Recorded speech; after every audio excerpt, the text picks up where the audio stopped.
first speaker tonight is Kate Mason on item 2.5, which is around the council decision on the administration of the 2024 ordinary election referendum on council. Kate, welcome.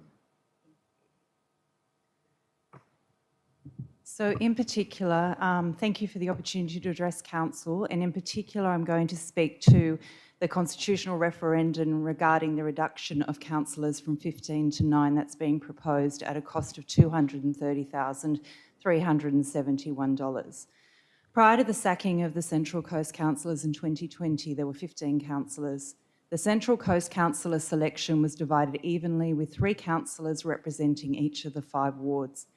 The plan to have a referendum to limit councillors to 9 infers that wards will no longer be adhered to, and the Central Coast community will be melded into one, in which case it will be another layer of amalgamation on top of an already fractured amalgamation process.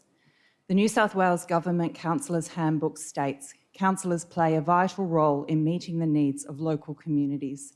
They serve their communities by listening to people in the local area and then representing these views on council.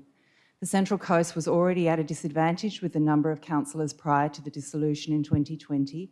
In 2017, in the Central Coast, 1 councillor represented close to 17,000 people, compared to Newcastle, where 1 councillor represented 9,000 people, and North Sydney, where 1 councillor represented 4,700 people. Add to this the massive influx of people forecast to live in the Central Coast. It's an odd move to hold a referendum to decrease further local government representation. Instead, it makes sense to increase the number of councillors. Central Coast community is already feeling the strain of government decisions being placed outside of their reach and understanding. In the Central Coast in 2022-23 alone, we have a newly formed, unelected level of governance called the Greater Cities Commission, rolling out plans under the title of Vision Shapers. The Central Coast Hunter has been declared a renewable energy zone. BlackRock was awarded the rights to build the Southern Hemisphere's largest battery in Lake Munmara, an incredibly powerful global company.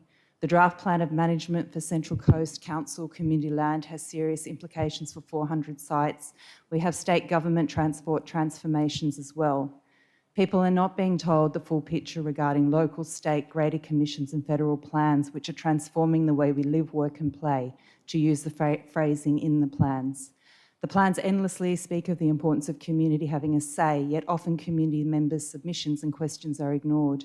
The Central Coast is at times called a global city and other times a smart city, yet this is not explained in a transparent manner to the public. All plans which we are seeing in the Central Coast are also being rolled out globally, so there is a larger agenda at play, and again this is not made public. Whilst these transformative plans are unrolling, we have no one to represent our concerns. By the time the 2024 local council elections occur, these plans will be fully embedded, all whilst the council is under administration. And one could question if this is democratic. I'm saying no to any potential for less representation at local government for the 2024 elections and to over $200,000 being spent on a referendum process, which may potentially lead to the weakening of our community's ability to have access to the little potential representation we have left. Thank you. Thank you, Kate.